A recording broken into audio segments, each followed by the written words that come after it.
Welcome back to the Weekly Manga Podcast book club series where we deep dive and explore the weekly shonen magazine series GACHIAKUTA by Kei Urana. My name is Bruce, I am the proprietor of the White Gray Black YouTube channel, and am joined, of course, again by my constant co-host Gautam. We're back. This week we are covering volume 14 of the series, which is chapters 113 to 121. We are getting up there in chapter count. Let's start with some quick thoughts on the volume. Gautam, you just got done reading it, so let me know how you felt about some of the stuff in this volume. Did you do this week to week? Yes, these were chapters. Cool. So I read ahead, I guess, like 3 chapters after we finished the last volume, because there were like only 3 more chapters, and then I've been week to week for the past 9 or 10 weeks, I guess, something like that. So yeah. Oh, gotcha. Okay. So some things may be a little bit more fresh for me. I read it like an hour and a half ago. Mm-hmm. So yeah, perfect. I'd be happy to give you some thoughts. I thought it was like, I don't know, it's like a perfect balance between world building, like character stuff, and comedy. Mm. I just had a great time with this volume. I can't say that like too much happened, but like compared to the other volumes. But at the same time, we're going to talk for 45 minutes on the reveals from like the first 4 chapters here, which is big shit. But so yeah. Especially towards like the second part of the volume, there's just a lot of like big stuff. So no, I had a good time. How about you? Yeah, I liked it a lot. I went back and reread it when I was grabbing pictures and stuff. So I read this over like maybe a week ago now. Oh, nice. Okay. But I really enjoyed this. The first couple of chapters here, I think it's the first 4 chapters, is where there's a whole 4 or 5, I think, is where there's a whole lot of big lore stuff that doesn't tie a bow on everything, but starts linking stuff together that we maybe thought was disparate is actually connected, which I think is cool. Yeah.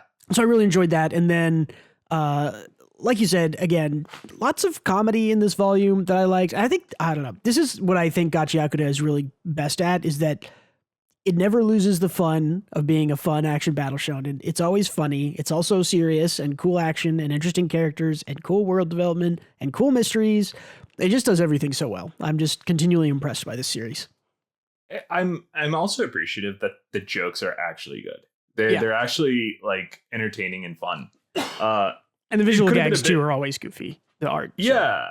So. And I think since GACHIAKUTA is like surprisingly a joke a minute type of series, it's like there's a lot of comedy, and that could go bad if you're not good at comedy, but Kei Urana is hilarious. So it all works out. But yeah, let's get into it. We'll see some of the good gags here. Yeah, let's do it. Let's start. Well, chapter 113, A Vague Identity. We start kind of with some reflections from Kuro here, and his voice is kind of the voiceover for a lot of this chapter, which I thought was interesting. The lore stuff is kind of starting already, because it's like, okay, he's already very familiar with Engine, which we'll get to probably why that is in a little bit. But I thought it was interesting here that he's already very familiar with Engine, but he's unsure about Rudo. Obviously, he's here kind of watching over Rio here, who's healing. And then Aisha shows up, which is cool to get to see her kind of doing her work. We have not known what her power is other than the fact that it's healing. Right. We get a little bit more info here, which is that her power is the cable, I think, basically. I think it's just the cable, right? It's just the cable. Yeah, vital instrument is that cord. Use electricity to administer things, which we get this cool shot of her because she's awesome. Basically she gets electricity into her body and then channels that electricity to do healing, which is I think pretty cool. It's cool. It is. I don't know how it works really. It's magic. I mean, it's magic healing that fixes your spine and stuff. But I appreciate that they like committed to how nonsensical it was even from the start. Mm-hmm.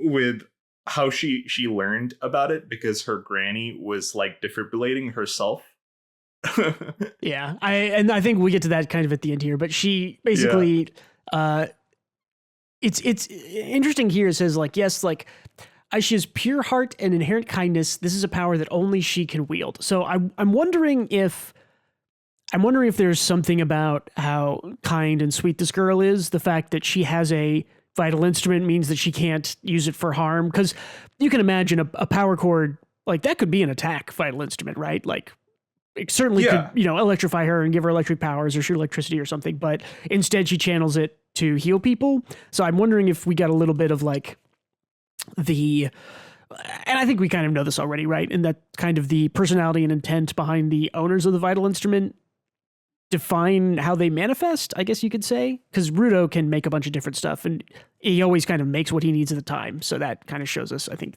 that's how it works. So because she's a nice and kind girl, she channels electricity into healing is basically the short version. And that's a good point. It's like you usually see like electricity and fire and specific elements in fantasy used for like purely fighting. I don't think I've ever seen it through like a healing element. I've seen healing fire before, just because that's kind of like a exact opposite. I don't think I've ever seen healing electricity in a video game before. Like that is I don't think I've seen cool. Which is cool because it's like, yeah, sure, whatever. I'll do it. GACHIAKUTA. I also really like that she has I don't know what she's clicking here. She has some kind of like power energy converter thing on the cord. I'm not sure, or maybe it's something she's listening with, but I'm not sure either. Maybe it's like she's listening to the current or something. Yeah, or heartbeat or something, just to make sure she doesn't do too much. But I like that Rio gets giant poofy hair. Yeah, it's great. And everyone just kind of is like, and she's like, I did it. I didn't kill you. Which is like apparently a real fear. I love that Rio's first impulse is to be like really appreciative about like the volume of her hair instead of her fixed spinal column, Yeah. I think that's a fun aspect of Rio's character is her hair and how connected she is with her scissors and all that jazz. So yeah, we get a little bit of exposition here of like you convert electricity into life force and send it into the injured parts of the body. When it's reached every organ, the patient is completely healed. They end up like that. Successful operation would require medical knowledge and advanced voltage regulation techniques. You're a real artiste, aren't you? It's like, well, my grandma beat all the knowledge into me, and we get the flashback here where it's like. Yeah, the first thing she saw was her grandma starting a heart with I thought she was defibrillating herself for a second there. I was like, "What?" No, it's a guy thing. And then I like this where it's just like, "Oh, a cute kid." Shocks like literally plugs like a fork into wall. Go back one page. I love this line. I've always wondered, does HQ not have anyone to play the straight man? Because they're all just weirdos. It's all weirdos up and down. Yeah, I do like that too. I also like the page before this. Kuro has the One Punch Man Saitama face with the lines and all. The blank face. I didn't notice that, but that's definitely what that is. The okay. Because he just knows. He already he's seen it before. Yeah. Yeah. So basically, it's interesting too that we get. Like, I don't know if we're going to get more backstory from Aishia here. This is probably what we get, right? Like she's not a main character. But it's nice to know, like, people can become connected to things that they kind of fear or are attached to. It's like electricity was a source of trauma for me, and it took some time to conquer that fear. Ironically, that helped me develop a special attachment to this cord and made me a giver. Basically, if I make the tiniest mistake regulating the voltage, I risk burning my patient to a crisp. What I do is terrifying. She's like afraid of her own power, kind of thing. Exactly. Just like making a mistake and killing someone on the table. Yeah, which is, I'll call it now. I'll throw it down the road. Potentially foreshadowing for, could maybe just burn somebody to a crisp. If the Giver HQ gets attacked or something, she could potentially turn this into an aggressive thing. Yeah, like accidentally. That makes sense. Yeah, or accidentally. So Rio suits back up. Always looking good. That's a good point. Like it said specifically, as long as she's kind and loving, that her power works. So if she has to like fix up an enemy, despite like what the ethics are, if she doesn't have love in her heart, maybe she'll fry him. Yeah, true. It could be emotionally driven. They talk about life force energy. So yeah, who knows? We still don't really know how vital instruments work. We kind of do, but we also kind of don't. So I think it lives in this slightly vague area, and it'll continue to live there because very specific vital instrument information will get all of the nerds dissecting every vital instrument usage, you know? Yeah, for sure. It's in a good place now where it's like, we'll probably get more mystery reveals later on about how they work more specifically, but we don't really need them right now because we get how they work. A person attached to a thing, it gets powered up. Yeah. It's good to go. So Kuro here offers Rio, hey, as an apology because I got you injured at the lake or whatever. It's like, you may ask me one thing. I'll tell you one thing you want to know.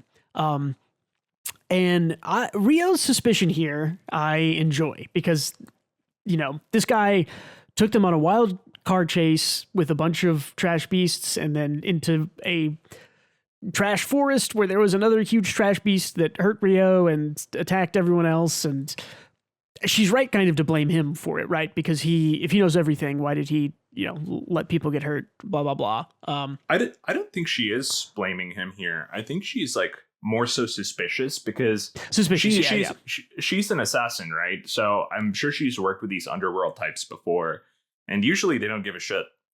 He's offering a lot of condolences and favors for nothing in return when he doesn't need to. Is why she's suspicious, I feel. Yeah, for sure. And she calls it out here, right? With like, am I imagining it, or are you really soft on the cleaners? Wink, wink. For a couple chapters later, she says, I know you feel guilty, but you're an information broker, aren't you? Don't you think the value of your project will go down if you keep handing it out like that? I like that we get this panel over here where he's just kind of mysterious, darkly thinking. We can't really read the expression on his face as he gets called out for this. I think that's a good kind of mystery here. And then he just says like, don't worry, I just have a special attachment to the cleaners. That's all. Hint, hint. And again, she's kind of like, all right, still suspicious of you. And she's like, well, whatever. Okay, here goes the question. Why don't you put your fingers in your gloves? It's like asking what we all want to know. Honestly, yeah. And he's like, what a wasted question. And again, the humor here is great. Do you feel like Urana got like fan letters about this, and she's like, okay, fine, I'll address it? Maybe. I don't care how it came about. I think it's good because the kind of reveals that we get at the last page of this chapter, and even just in this exchange here where they're talking about you're soft on the cleaners, and I've noticed, and he kind of has to make an excuse for it. I think this breaks that tension, and we're still actually getting information about his relation to the cleaners, right? So yeah, it's good.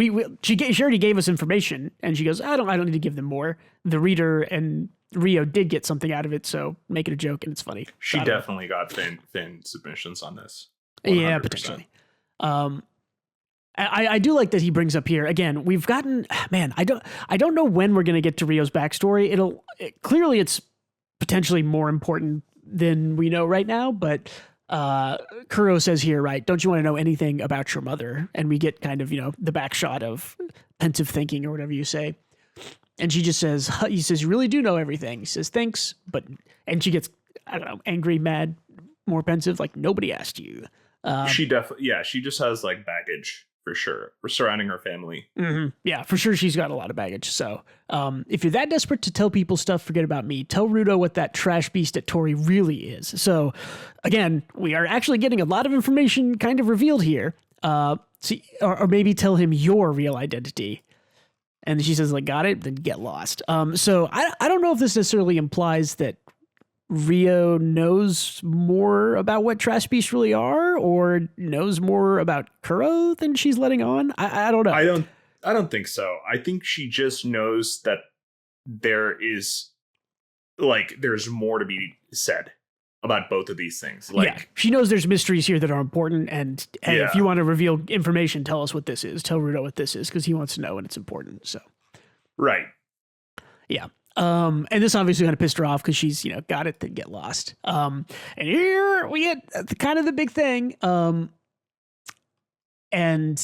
Kuro here says, I see you haven't been healed yet, Rio. My real identity, eh? And then he opens a door, morphs his body into a crow. He says, I've long forgotten my original form. I've played too many roles. Rudo, if anyone can do it, you can remind me who I really am.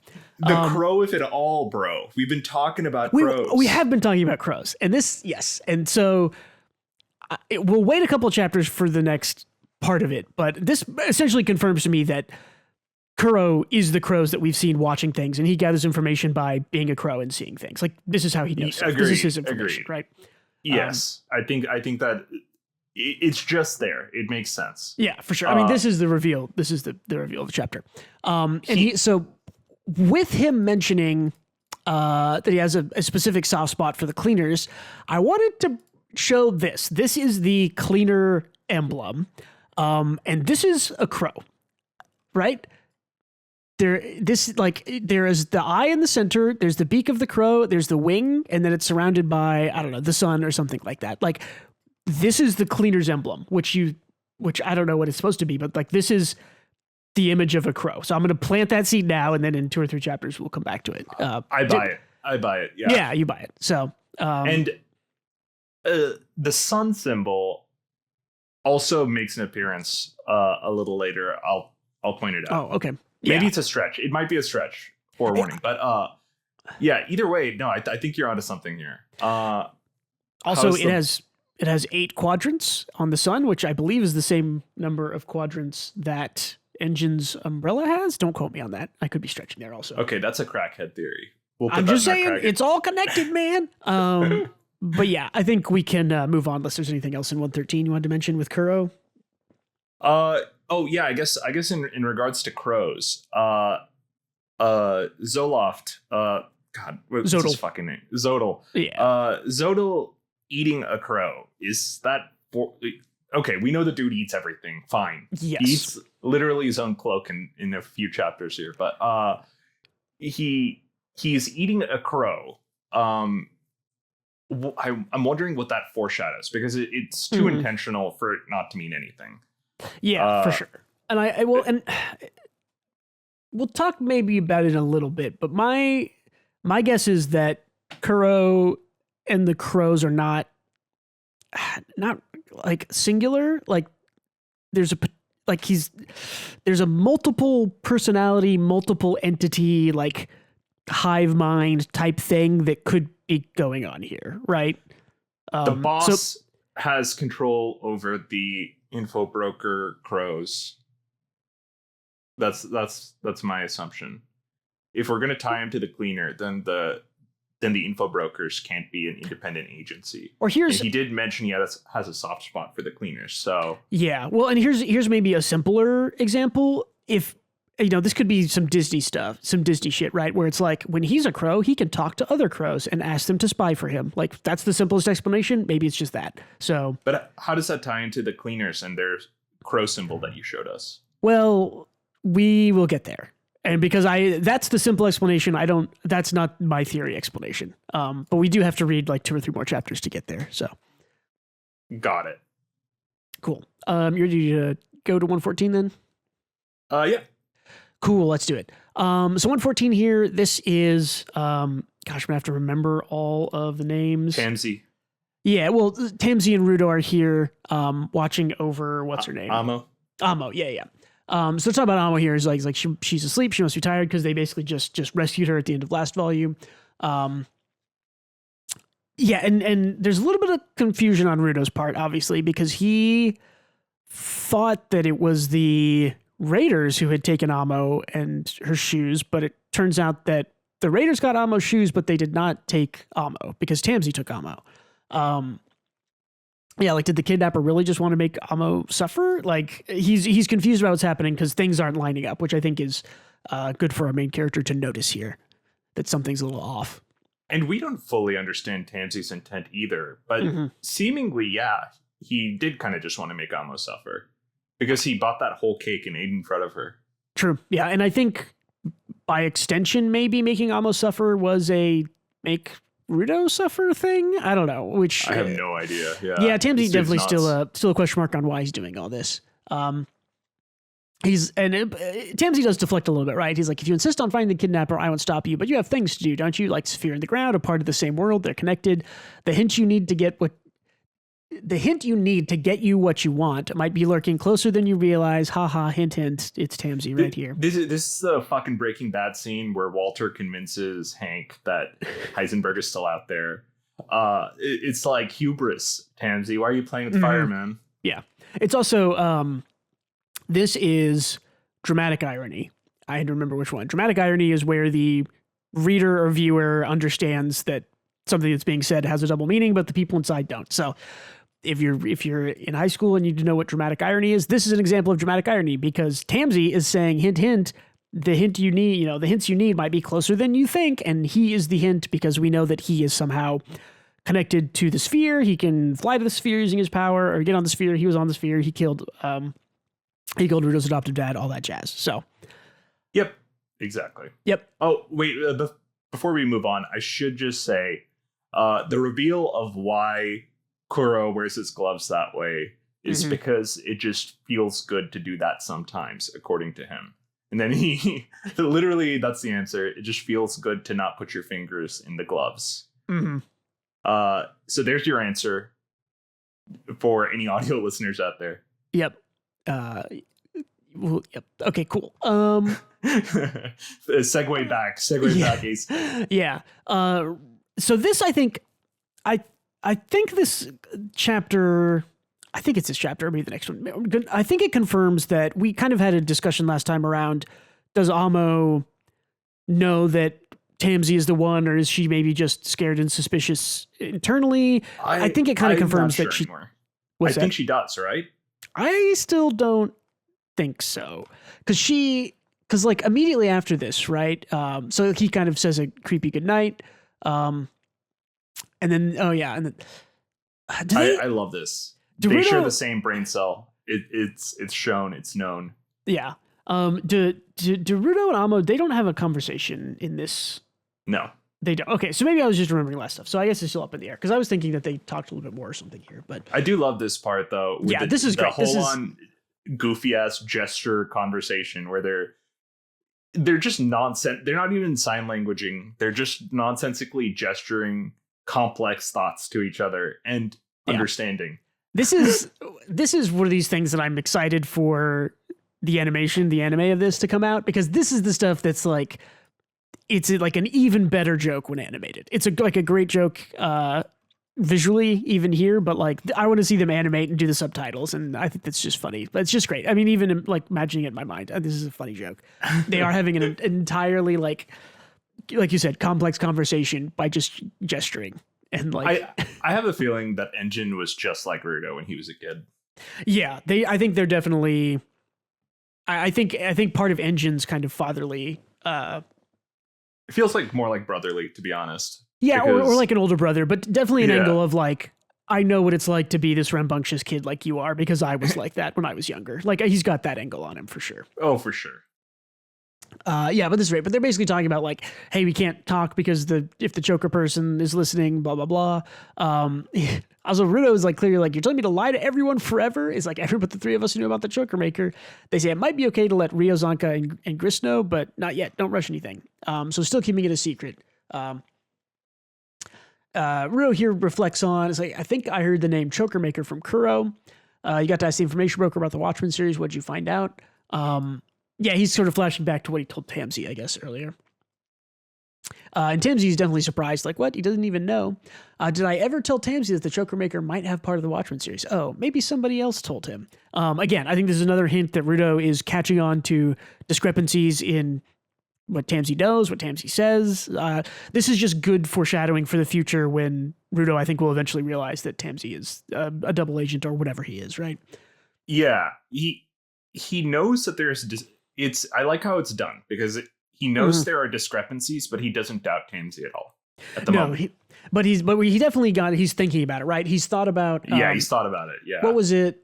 Yeah, it's like, he's basically like, hey, why did the kidnapper took ammo but not the shoes? That doesn't make sense. And then here he's saying like, oh, how did he know that the information broker had the Watchmen series? Like, did I tell him? He's like, maybe somebody else told him. He's like, where is he going in the middle of the night? So we've got 3 examples in this chapter of Rudo is thinking about discrepancies in events and things around Tamsi, which I think will be good, because this is enough in this chapter for me for if one more piece drops into place, he might realize it with that, right? He might be like, oh, Tamsi is bad or doing something bad. So I like this. It's definitely set it up to tee it off later really well. Yep. So they go down to meet, oh God, what's this guy's name? August,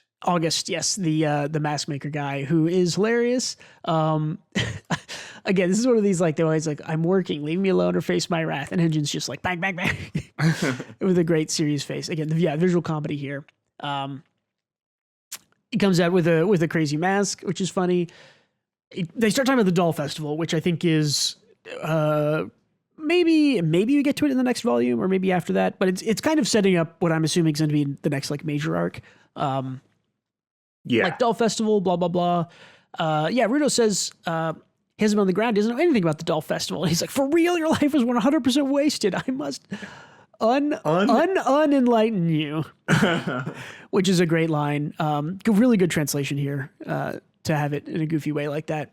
The Doll Festival, which you will note is basically Halloween, 10/31, right? October 31st, I think is what's being implied there. Yeah. Yeah, it looks like the biggest event of the year, put on by givers with dolls and other toys as vital instruments. It's an ultra mega sized unveiling party. So I wonder, okay, I didn't even look at this. Are there any hints on what's on the page here? Nope, I don't see anything. I didn't see anything either. But yeah, every kid dreams of it once in their life. They're all like, I wish my toy were alive. Exactly. This festival, you can see it. Dreams become reality. Givers dress up in costumes. Yeah, I forgot it even says here. It's on October 31st, Halloween, baby. So it's interesting that they also have Halloween. How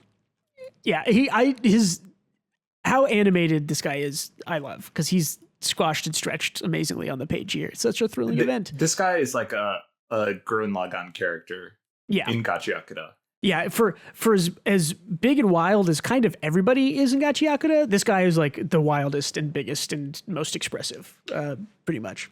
He kind of annoys me, to be honest. He's definitely that kind of like, he's good for 3 pages and then get him off. Yeah. Like, get him off for 3 or 4 volumes. I have no complaints about him because of the reason because he's off the page as fast as he's on it. But I'm just like, calm down a little bit, brother.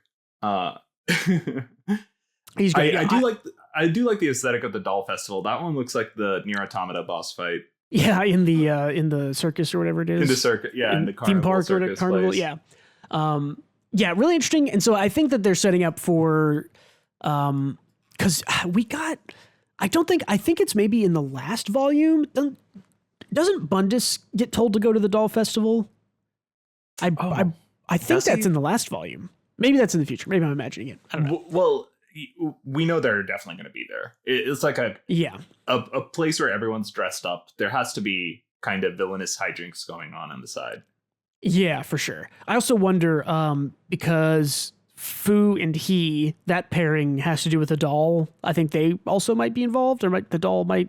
I don't know how the doll is involved, but it is their vital instrument. So, yeah, exactly. I'm not sure. Split personality doll and Fu, and 2 new characters that we'll see a little later will probably be there. Yeah. Another gesture convo while they're talking. Also, yeah, this is Kei Urana. Like, man, when we get to the Doll Festival, this is Kei Urana going to be like flexing her art muscles, which she always does, but like giving everyone a new, like, imaginative, essentially Halloween costume to wear during this arc is going to be cool. And that's like, I can't wait to see it. Yeah, I bet. Yeah, we get told here, you haven't met them yet, but the twins from South Branch will be participating this year. We can't tell them. Yeah. It's confirmed that the twins will be there. Okay, cool. Yeah. We see them, I think, in a couple of pages or maybe next volume. Yeah, those are the characters I was mentioning. Yeah, and they're like, we're not going to fight there. Let's try to end things peacefully. Then maybe you can just enjoy the doll. They're like, so guys, what's all the arm flailing about? Is this a new trend? He's like, oh, no. And Follow is here. He's like, oh my God, thank God someone else noticed it. I was going crazy. Yeah, this is a goofy part here. That, I think, let me see if I have any more notes on 114. No, just kind of a setup transition chapter there. So next chapter, 115, is just called The Cleaners. We are getting into some good stuff here. So this is, God, I should need to write all the names down into things so I can remember. What's Glasses Girl's name? Nemui?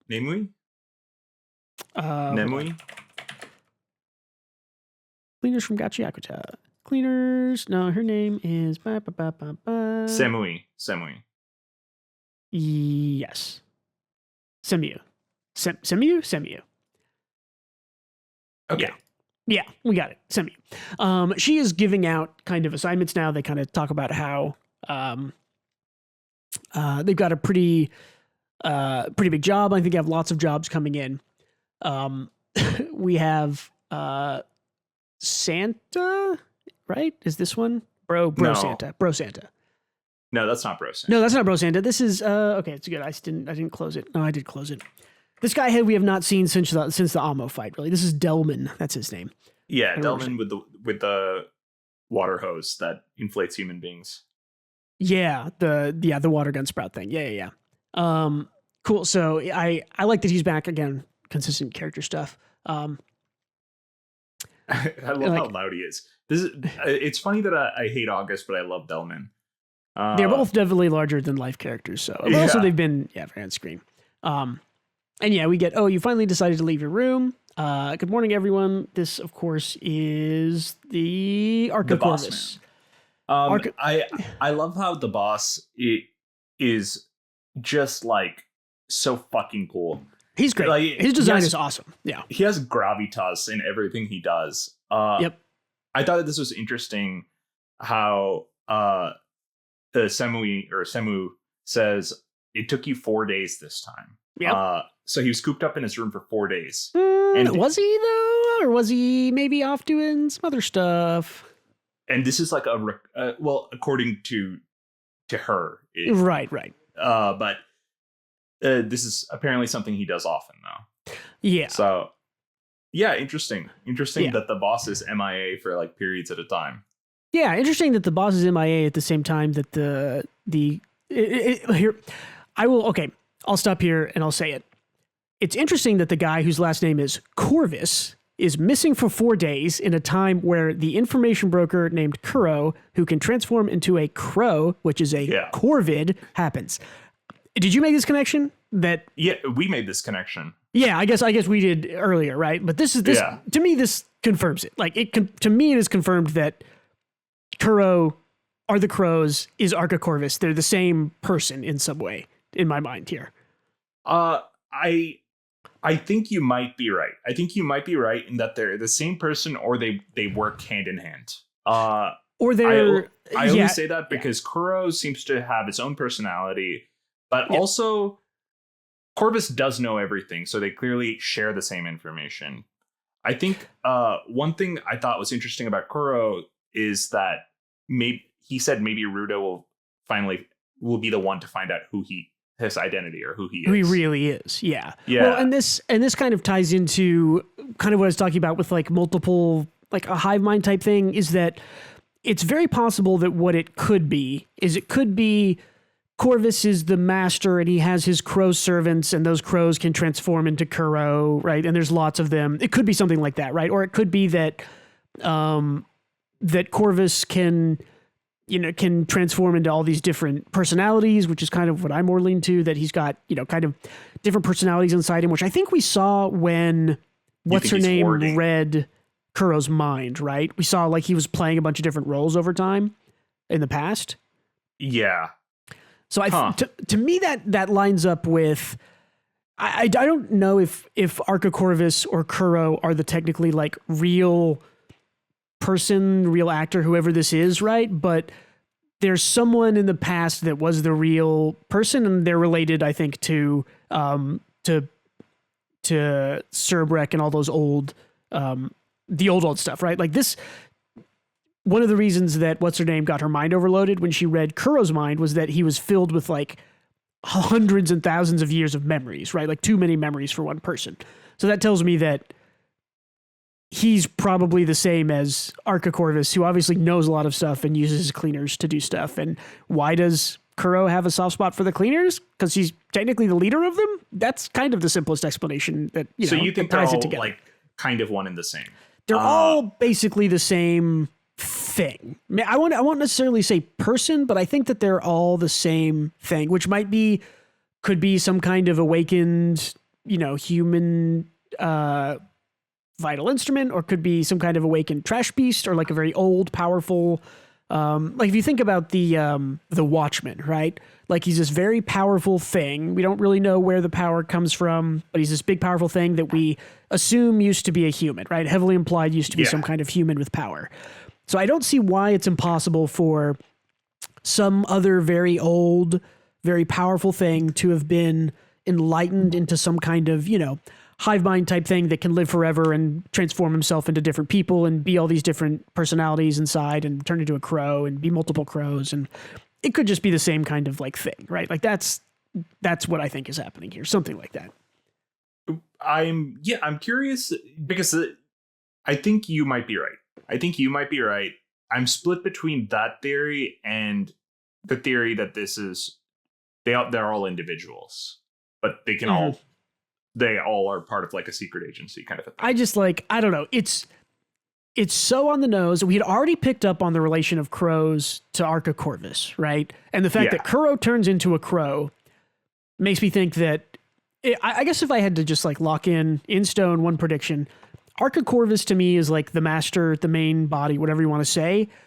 He can create or contact or maybe transform crows or something that have his memories and feelings, and those crows can turn into people, or maybe I don't know. I actually think that it's probably just there's one dude, right? There's Archicorvus. He can turn into a crow. He can turn into Kuro and back again, because they said he's gone for 4 days, right? And he was gone for 4 days being Kuro during those 4 days where we had the whole last arc, and then he comes back. Like that just lines up with like he wasn't locked in his room thinking he was gone. He was Kuro. So yeah, and I think I think I can align with that a bit, because like him not giving his people the information they need readily is in line with what he says in the next chapter, or maybe it's this chapter. Yeah. So I mean, we can go on unless you want to theory craft. Yeah, let's more. keep going. Let's keep going. Well, let's go because we have more theory crafting to do. Yeah. So here he is absolutely big dogging Tamsi. Saying, "I know you fucker." I think. I think he knows. And exactly. He definitely knows. He's big dogging him so hard, and I like that in the top left panel. It's like there's the sun behind him.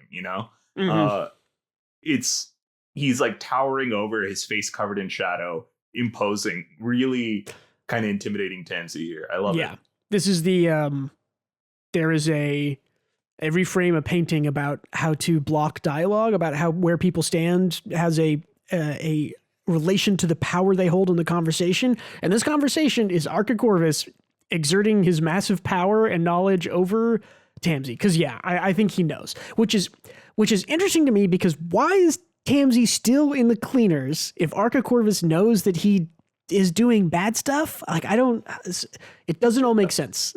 Because I don't think Corvus wants what is good for his people more than he wants to solve a mystery. Mm-hmm. I can definitely see that. Yeah. So I think he wants to, he thinks Tamsi has a part to play. Yeah. Or Tamsi has some knowledge that he needs to keep. He better keep your friends close and keep your enemies closer type thing, I guess. Right. Yeah. But yeah, so, and then we get a nice cut to Rudo. I think this is Archicorvus invites Rudo to come like have tea with him or whatever. Or coffee. Yeah. Coffee. Yeah. Which Rudo does not like. Again, good humor to break up the kind of seriousness. You can try it with milk and sugar. So this is, again, a very cool, interesting conversation. It's like, you don't have to tell me everything you learned because I already know, like, hint. Yeah. I'm sure you gained things other than what the information broker told me. He's like, what I want to know is what you think and what you want to do next after the experience you had, which is like cool. Because it's like, don't regale me with what you learned. Like, and real quick, I think this is like a great page, because you already know that by Rudo's hesitance that Corvus pegged it that he can't reveal everything, or he's being monitored. Oh, or something. Yeah. I didn't even think about that, but yeah, for sure. So he instead gets down to the real nitty gritty, and this is what he does the whole conversation, is gauges Rudo's character as like a person. Mm-hmm. And yeah, he starts with it. He blatantly says, I want to know exactly how you think. What do you think about what you want to do next? What was the experience like? All that stuff. And it's just an elucidating conversation.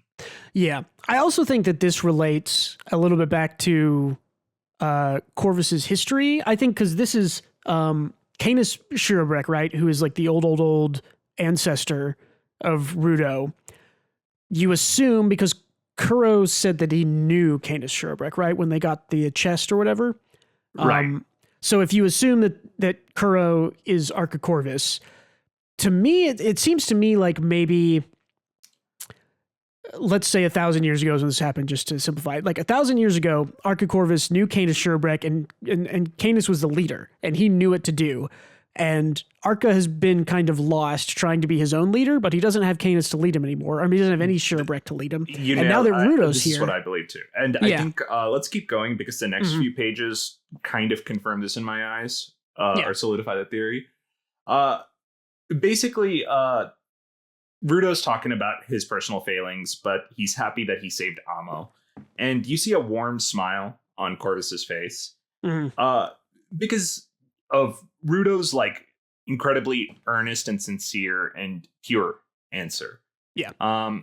But it's like a wistful smile, right? It's very much like a sad, kind of distant, right? Like a yeah. I don't know how exactly to describe it, but it's very much he's pained inside because he is missing something, I guess it feels like. Yeah, or like maybe it reminds him of his pal. You know? Exactly. He's missing his old pal Canis, and but he has Rudo, so. Exactly. And we'll keep going. It's Rudo is talking about how his goal is to uncover what happened to Regto, like why they stole the Necronomicon. That's just like his gloves. And the mystery behind the sphere and the ground and why it's split up and why the world is the way it is. It's a great page here. I like just like I have to know. I have to know about the sphere and the ground, about this world, and this is so cool to me. Of like, again, talking about like power dynamics of who's in control in a situation and all that stuff, and the fact that Corvus just basically like immediately gets on his knees and it's like, I pledge my allegiance to you, Rudo Sherbrek. Like it's so cool. It's and I don't think Rudo understands this, right? No, he doesn't. It's like he kneels before Rudo after he gives that answer because it aligns with his goals completely, but also Rudo kind of proves himself to be a reliable person with exactly what he said. But the kneel is very interesting. It's reverential. And why would the big boss who knows everything that everyone's scared of this organization be reverential towards Rudo? And I think that aligns with what you said. It's his lineage, right? The boss man knows about Rudo's lineage and is loyal to that lineage. Then because the kneel is just loyalty. It's reverence. An act of loyalty, an act of fealty. I pledge my life. This is, people kneel when they get knighted and, I'm pledging, knights pledging to their king and stuff like that. Like I for sure, I agree with you 100% that this is another big thing that shows, Rudo passed his little test of, are you good enough to be the Sherbrek that I used to know, or to fill the spot that maybe he has left? And it's like, yeah, absolutely. Rudo's question is correct, or Rudo's answer is correct, and Kuro, Corvus, kind of just swears fealty to him. Yeah, I think I don't know if we're 100% right, but I think we're close because I think the kneel couldn't be more clear. Yeah. Well, and it's also it's even more clear here because he says like. He literally, instead of saying commits like the cleaners, instead of saying like, oh, good, you can help us as the cleaners figure these things out. He's like, you, Rudo, have the cleaners full and complete support. Like me, the leader. Like, can you imagine if like the boss of whatever company you work for came to you and was just like, cool, the whole company is going to do whatever you say. You have our full support. That's not how this works. Like, you're the boss. It might be like, you're right about everything. Come help us get it together, or I'll guide from the top and you inform or whatever. But like, no, Corvus says here, he's like, you have the cleaners full and complete support. Like he literally is pledging the cleaners to Rudo, like right here, which is cool. Yeah, that's awesome. It's I think it just proves that there was definitely a connection between Corvus and Rudo's family. Yeah, for sure. Then they remove the choker, or Corvus removes the choker knowingly. So he indicates to Rudo that he knows that it's a listening device. And then he explains that the cleaners aren't really just to kill trash beasts. killing trash beasts just helps them achieve their actual goal, which is uncovering the mysteries of their world. Mm-hmm. Another sun in the background here to note. Yeah. Interesting. Yeah, which is very cool. And this is what I was talking about kind of at the beginning of like, we're getting truths revealed that are tying things together in the world, which is cool to me. So yeah, this whole chapter I really liked because it confirmed essentially that Kuro and Corvus are related, probably most likely the same person or similar people. The cleaners are not just about doing trash beasts. They are about discovering the mysteries of the world. This also leads me to believe that we know that Engine knows more than he's let on. And we saw earlier in this volume that Kuro is familiar with Engine, maybe more familiar than he knows. So I wonder if Engine is possibly already in on this secret, and he might be one of, if not the only other person in the Cleaners who like knows the Cleaners' real purpose and is working towards it, as opposed to everyone else who's just killing trash beasts, right? Yeah, and I guess in the Cleaner hierarchy, I would put the boss, Simui and Engine kind of at the top. If I had to gauge it in my own head. Yeah, I do wonder if Seimu's in on it or not. I think she certainly could be. If there was anyone else in the group that was in on it, it's probably her. But maybe. Yeah, I mean, she's the executive assistant after all. I think she has to be, kind of. Mm-hmm. Yeah, and then here, this is where I first kind of noticed the Crow thing. Is you zoom in here, it's like the Cleaners were formed to solve the mysteries of this world, and it also just like double reinforces that. There's more mysteries in this symbol, I think, that we haven't fully parsed out, but it's a black bird with a beak and an eye. Like, right. The eye is very big. So, yeah. So that is the end of 115. Yeah. I'm trying to see if I have any other notes here. I was really glad to see something that we sort of talked about, but Rudo hadn't really thought about that. I was glad to see that Rudo realizes that Regto knew stuff and had the book. Rudo isn't this dumb kid forgetting about stuff, right? We're never just, I forgot that Regto had that book. No, it's like he remembers it. He's there. He's engaged with it. I think that's great. Corvus says that Cleaners were trying to solve the mysteries of this world, probably because Kane is taking it upon himself to separate the world, and or Corvus being left behind to figure stuff out. That was a note I left. Again, that was kind of what I talked about, where I think that Kuro/Corvus person knew Canis Sherbrek, right, in some way, because if he has all those old lives, like we learned from the mind reading thing, I think it makes sense. So I think so too.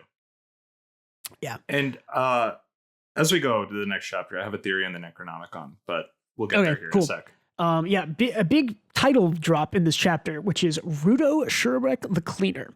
And again, we get this, mentioning visual power dynamics. Rudo displayed here taller than Corvus, or standing, and Corvus is still kneeling, I think. That's a good point. He says, but why? I made a note here on my notes that's just like, I basically had to grab almost every single page from this chapter because they were all so important. I didn't want to miss any of them. So yeah, I think this will be like our longest chapter discussion for this volume.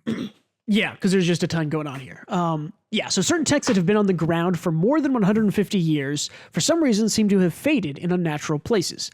Unless you believe that every one of these myriad writers deliberately chose to write this way. The majority of these passages are about the relationship between the sphere and the ground. So this is my theory in the Necronomicon, actually. Mm-hmm. Any kind of governing body or whoever's in control at the time it tends to revise history, right? By burning books they don't want and whatnot. It's much easier to just burn these books. So why are they left intact but just omitted? Because omitting them manually is much more work and leaves a trail of evidence that history has been tampered with. Mm-hmm. So it wouldn't make sense that like someone outside of a giver with a capacity to mass manipulate information would do this or could do this feasibly. So presumably, like my guess is that the Necronomicon, since it's a book, has the ability to revise other books. Well, so we know that it has the power to change people's memories, right? because we do? Yeah, because it was used to change Amo's memories of who was torturing her, right? That's kind of why we had the whole discussion on does she remember, does she not remember? Because I think we saw that the Necronomicon was used on her to make her forget. I'm pretty sure we saw that last volume, right? I can go double check. If that's the case, then it could just be erasure of information.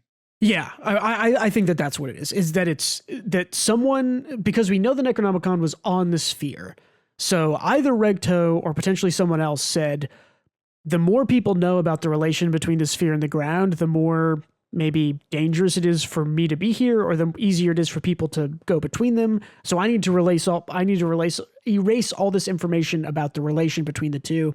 I think it probably was older, not Regto, but somebody before, right? But yeah, I mean, it also is like, this could very well be something, the Necronomicon is a Watchmen series item, right? It has the Watchmen symbol on it, which means that at some point in the past, Canis Sherbrek owned it. Canis Sherbrek also, in the note that he left to Rudo, or the note that he left in the chest that Rudo read, said something, about like taking it upon himself and I have to do this, right? It was something like that in the last volume. So I would not doubt that this is something that Canis maybe erased using the Necronomicon before, leaving it all behind and becoming, ascending to be the Watchman or something like that, right? Yeah. Okay. It very well could be that Canis did the erasure, but because like if we are right and he is the Watchman, then or maybe not Canis or whoever is the Watchman, whichever ancestor of Rudo's is the Watchman, then his bloodline is the gatekeeper of the mystery and kind of the maker of the reality that splits the sphere and the ground. Yeah. It's like the gatekeeper, the Cerberus for this whole puzzle. So yeah, I have to assume that there is like a very specific world-ending reason why they have to keep these societies split. Yeah, well, and that's, I think, the bigger the mystery now is that someone intends. Yeah, there are a lot of mysteries. I think the information here is that someone used the Necronomicon to keep the sphere and the ground apart, as opposed to. I don't know what the other alternative is. There's lots of alternatives, but like someone purposely did this for what reason we don't know. And that reason potentially could be important. And ask here, why was the world divided? What happened between the sphere and the ground? The important pieces are missing, and they're the ones that we can't find anywhere. But there are traces that certain people did live. There are clues. The clues are faint, but they're still here. The Macaca Icol's mural. You saw one in Canvas Town. So he's just, Corvus here is pointing out that the words might be erased, but there's still evidence that things happened before and that, there's a history there to learn. And if you hadn't picked it up yet, Corvus indicating that he knows that he saw the idol in Canvas Town, or not idol, the mural in Canvas Town.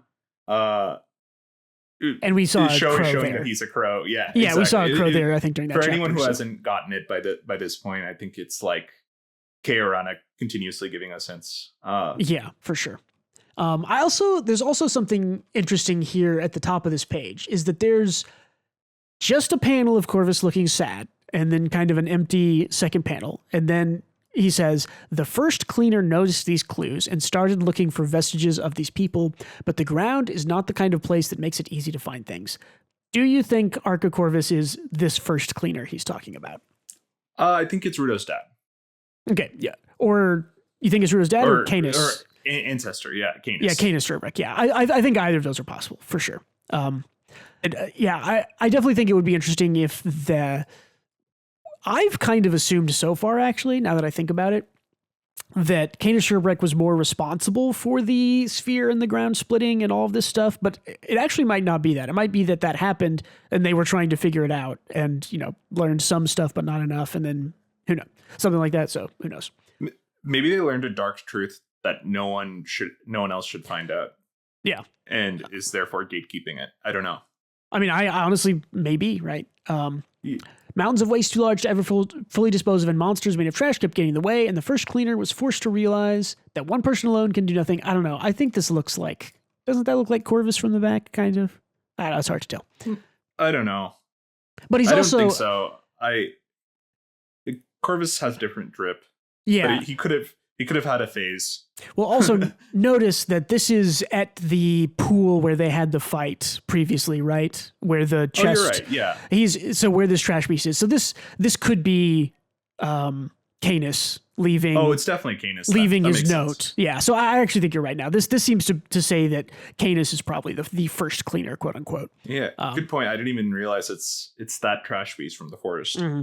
And so we were formed an organization designed to clean up trash beast and clear away the debris that has buried our world's secrets. And that's why the cleaners exist. Why are you telling me all of this now? And he says, can you honestly tell me that I could have told you this when we first met and you wouldn't have been totally confused? And he's like, maybe not. What you needed was to feel like you had gained information for yourself, even if you had help to do it. There's real significance in having made the effort yourself. Is this like meta commentary of it's like, cool, you read 115 chapters of GACHIAKUTA. Here's some information. Thanks. I feel like it's just life advice because sometimes you just need a win. You just need a win under your belt before things start happening for you. And it's such a nice thing to not like so many stories with mysteries like to play the like, oh, Rudo forgot that his dad had the Necronomicon and he forgot that it was around and you just forgot a bunch of stuff. And I like that this story in general is much more just like, hey, if you're paying attention, cool, here's your reward. I'm going to tell you a bunch of stuff and it's going to connect things and enlighten you and be interesting. So I imagine if you're not paying attention, this will just be boring as fuck, won't it? Like, well, I mean, like, yeah, she hasn't said lots of stuff directly. I do think we will reach a moment eventually where things will need to be said directly that, Kuro is Corvus or of some kind and Canis knew this and this person, used an Necronomicon to delete words about this thing. And I do think we'll get there. But I think it's a reward here in that if you're paying attention, you can parse together what the past history story kind of is already, or at least a lot of it. Yeah, I think so. Cool. So the guys who don't know this stuff haven't reached this stage. It's like people join the cleaners for all kinds of reasons. Some want to eradicate trash beasts. Some want to protect the people from the trash beasts. Some are looking for power. Some want a place to belong. It's interesting who is framed in each of these. I don't know who want to eradicate. I think top right is just nobody. It's just generic people. But wanting to protect people. This is Delman and Gris. Yeah, and then some are looking for power, which it's interesting here that Follow is actually in this frame for later on in the volume. It totally makes sense. Yeah, Follow and Zonka, and then a place to belong. We have Rio. So confirming her need for a found family. Mm-hmm. Yeah, to have family troubles and looking for people to be her family for sure. To make a living, to help their family, to have fun. Everyone has their own values. What it comes down to is I'm using all of them. I should just tell them everything. I know that, but I can't. So I keep sending these people who know nothing into danger. What I've become is far from what you call righteous. It's like, but I have to keep going for my friend. Canis, probably, right? Again? Yeah. All but guaranteed. Yeah, pretty much. It's interesting that he mentions one friend, because I was wondering if the old artist, right, who painted those things, and we saw he said that artist was friends with Canis and like a few other people, right? I feel like I remember them mentioning like a small group or something back then. The old artist, it's a line of artists, so it's like this is like hundreds and hundreds of years. So that artist didn't know, like they didn't know Corvus. Corvus's friends are like 600 years old. Yeah, I think that makes sense. So yeah, probably Canis. And he says, so I'm going to use you too. I'm going to help you. In exchange, I want you to help me. We get another close up on the emblem here. It's like we can expose the world's secrets together. I like that we haven't really seen much of what Rudo is thinking during this last, chapter and a half, 2 chapters. It's nice that we get kind of internal dialogue, internal monologue here, where he's like, there's this big tall guy in front of me speaking politely and acting like the definition of gentleman, and he's telling me to my face that he's using me. A righteous person would probably not use those words, and I'm pretty sure he's still hiding things from me, but for some reason this man seems like he's covered in mud but very sincere. I don't know. It's just a cool line. And yeah, we get this hella nice spread. He's like, I'm done being Rudo the Spherite. I'm Rudo Schurebeck the Cleaner now. He sort of gives up his past life and, embraces fully the life of a cleaner. And I like that Corvus was going for a gentlemanly handshake and Rudo turned it into this semi-predator Yeah, he's got his handshake. hand out like, I offer you this on my hand. And Rudo's like, dab up, buddy. Yeah, exactly. So yeah, and I think this is the last page here. Yeah. Or no, there's the stuff at the very end of this chapter. But again, I like how deeply, what does he say? He's like, you have no idea how deeply your words have touched my heart. And we see the tattoo on the back of his neck that is crying, which we've seen it emote before. Right. And so this is connected somehow into the fact that he has multiple bodies or can transform his body or something. And again, this is telling me that this is maybe a magic tattoo from the first artist or something like that. I don't know. I don't know if we get more here, but it's interesting that it's shown. I'm not even sure we can be confident that Corvus is a human, right? Like, yeah, for sure. I actually, if I had to call it, I think that Corvus is potentially a like human trash beast, right? Because I think we are being led along the path to see that trash beasts are this kind of like or maybe he's like a human vital instrument, right? One or the other. yeah. Because a discarded vital instrument makes a trash beast, so maybe he's a vital instrument that can be used or something like that, right? I don't know. So yeah, I think so. Maybe. He's like 600, 700 years. Okay. He's hold on. something's up. I had an epiphany. What if he's Canis Surebrecht's first vital instrument before the Watchmen series, and that's why it's his old friend and why he feels like he has to? And because if you think about... That would make sense. That would make perfect sense. It aligns with all the themes this manga is going for. I think so too. And it also makes sense because if you think about Canis Surebrecht being so strong that each of the Watchmen series, which there's, I don't know if you know exactly how many are, but there's at least 4, probably 5 or 6 of them. If you think about how powerful those are, and those are, let's say, 1/6 of his power, imagine if he had one vital instrument and put it all his power into that could awaken a human, and potentially. So yeah, that's my theory. I think is that Arca Corvus is some kind of human vital instrument or human trash beast. I think it's just a vital instrument that is pretending to be a human. Yeah, because I think you're right.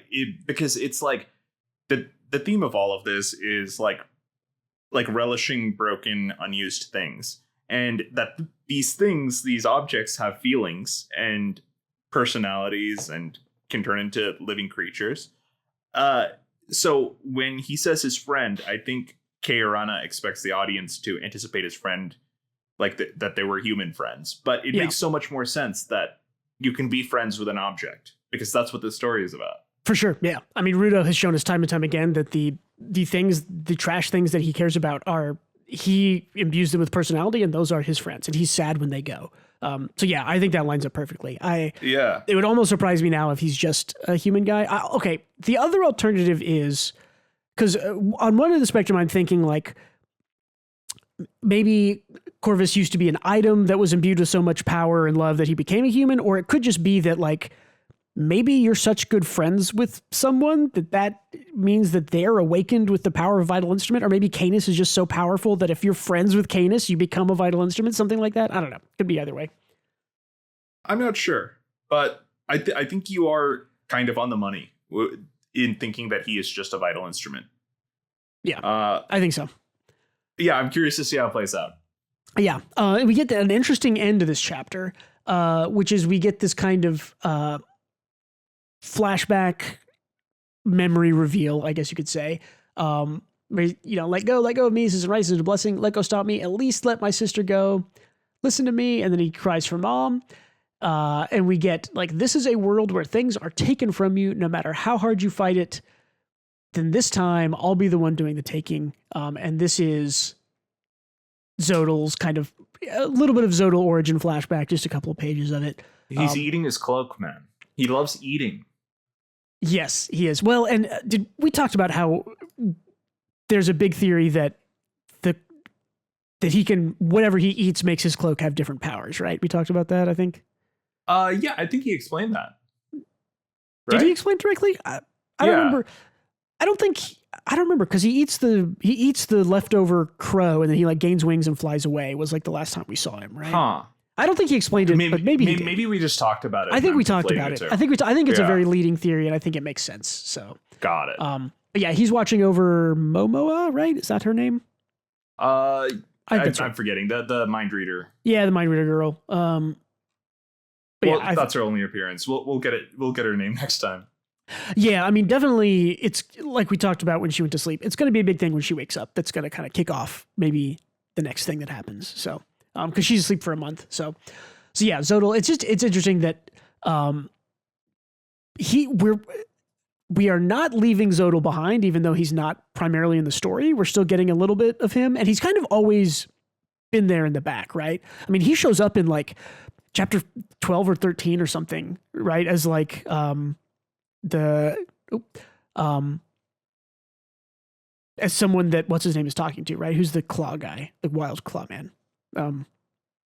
Oh yeah, I guess like over like the transceiver, you don't see his face. Yeah, he's been there the whole time. Yeah, he's been here a lot. So I think I like that he's kind of the big bad already, or at least an alternate, an opposition force to the cleaners, and we aren't. He is the main opposition force. I can't think of anyone exactly. But him. Yeah. Well, and I'm just saying it's nice that we're introduced to a character who's going to sustain and be the opposition force, as opposed to going through any kind of like baddie of the week and escalating and baddie of the week and escalating and stuff like that. It's nice that it's here.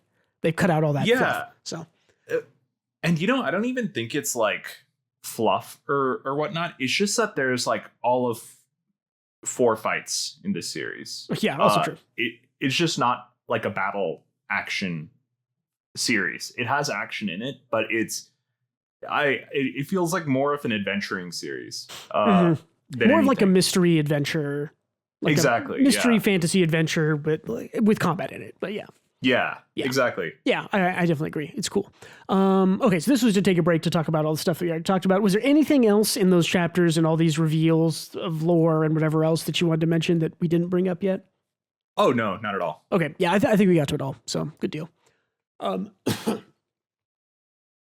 So we pick up here. This is chapter 117.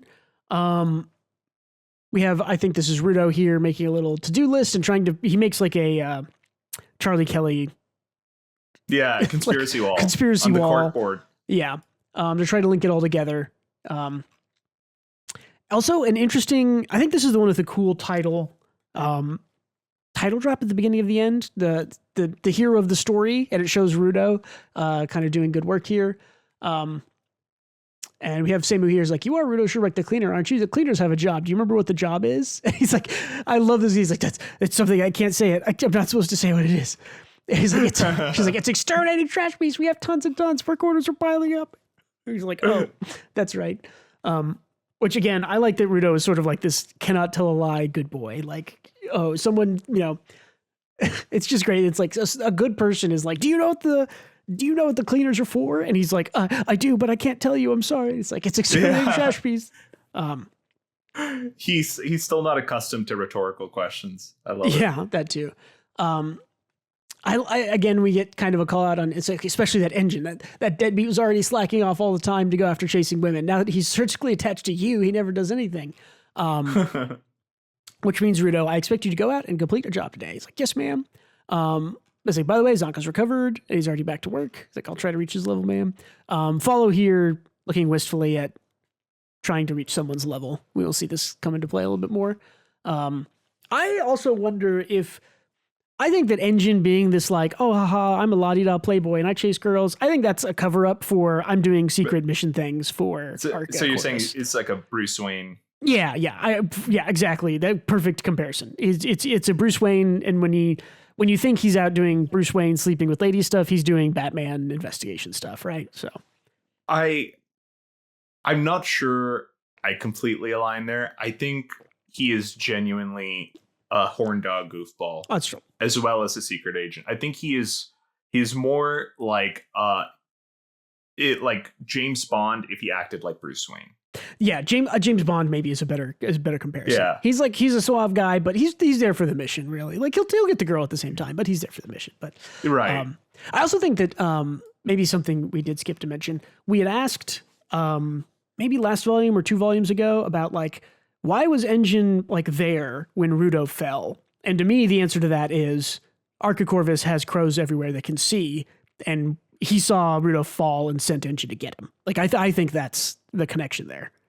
I still maybe. don't. I think it was coincidence, because I don't know how he could have known that Rudo was falling there, or why he wouldn't have mitigated the fall in any way, and also why Engine needed to sell Rudo to the slavers for proof. Like, yeah, I well, like that he's worth saving. That's Engine just being a shitbag, like he is, maybe. But I think it's just coincidence. Yeah, it's either coincidence or maybe Engine is doing his own stuff. Who knows? Or yeah, exactly.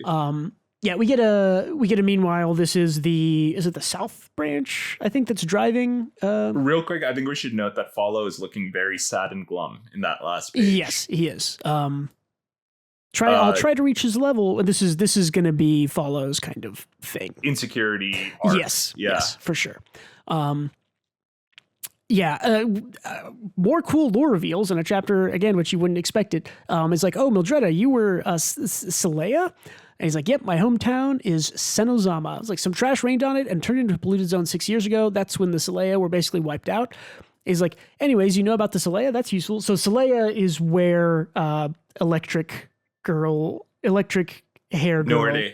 Nuerte, yeah. Where she was from. Like, she says that she's a Saleya. So I remember her saying that, and I think at the time I said that this is just some fun world building that'll fully never come up again. Hey, proven wrong. It came up again. Yeah. I love, again, this happens a lot in this series, I'm noticing, of like someone mentions a secret that maybe they're not supposed to know about and they look nervous. And it's like, I don't know, it's the nervous faces are it's charming. I like it. Yeah, it's very good. A village of women in the Southlands, the warrior tribe Saleya. She's remembering Noirde, telling her about it. She asks her here, like, do you know a Noirde? It's like, Noirde, how do you know that name? It's like, never mind, we can talk about it later. And Mildred is like, now I'm curious. I love Gris here. This is a great part. It's like, Mildred, please let me drive. It's a really long drive from the South Branch HQ. I can't let you do all the work. He's like, I don't need any of your awkward chivalry. I told you I'd drive, so be a good boy and let me take care of it. It's like, she's too cool.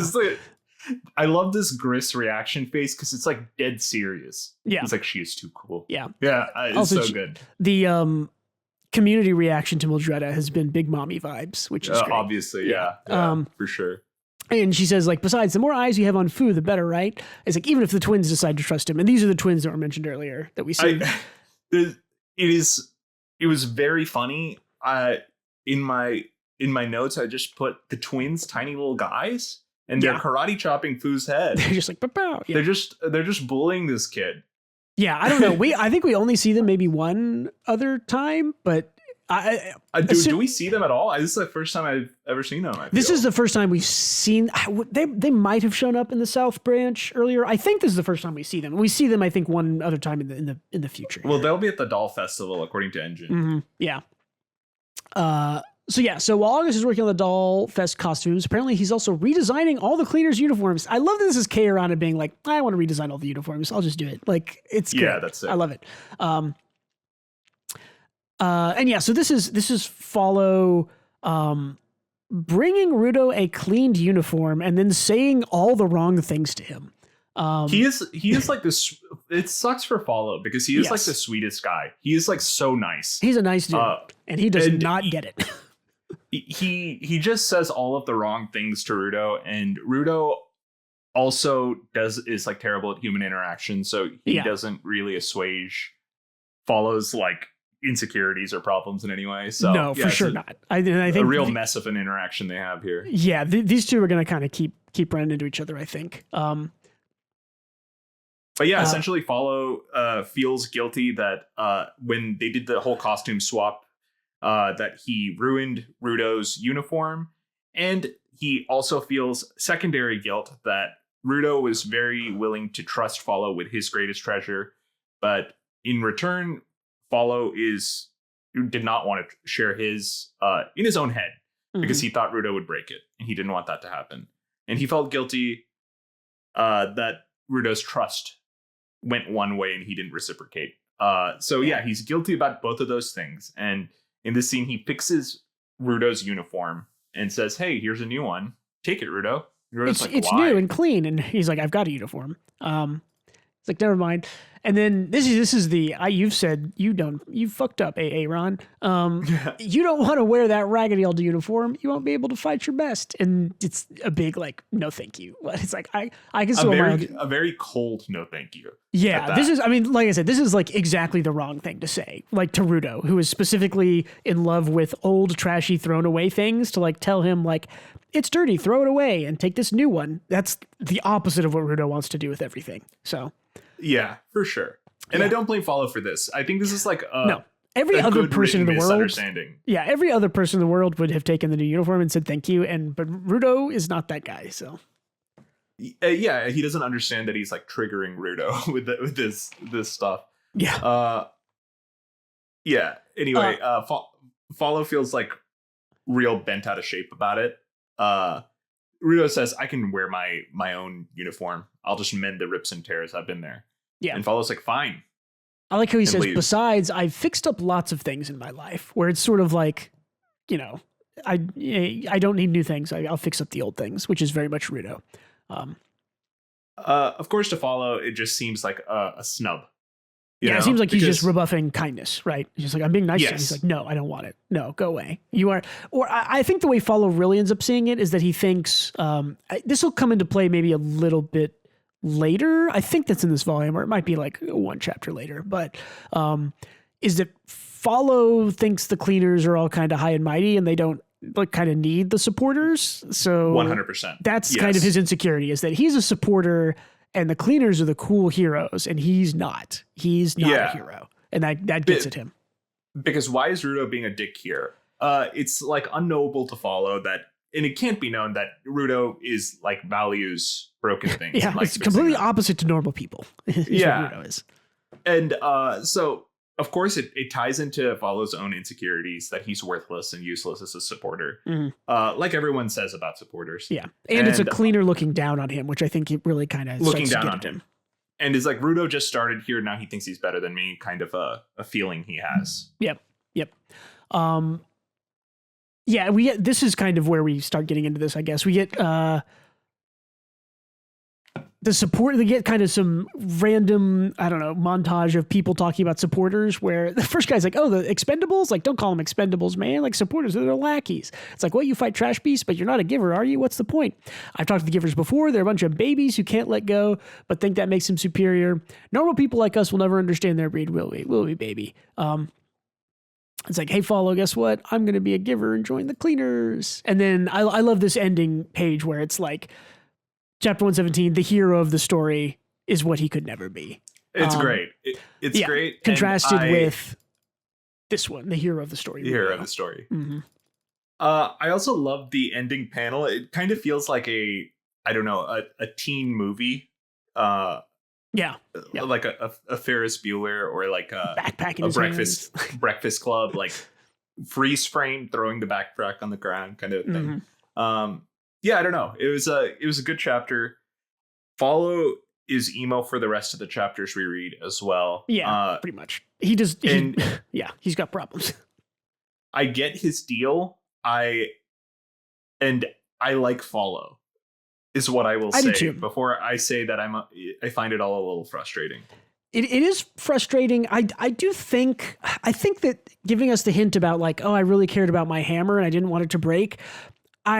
We have not really seen a person who is on the journey to becoming a giver kind of cross the threshold of my vital instrument awakens and now I'm a giver. And I think that's what we're doing with Follow, if I had to guess. I think so too. And I think like the arc will be that he realizes that he can trust Rudo with the hammer, because Rudo will treat that hammer insanely preciously. Mm-hmm. And he'll realize at some point that what he said about the uniform is kind of what made Rudo have that reaction.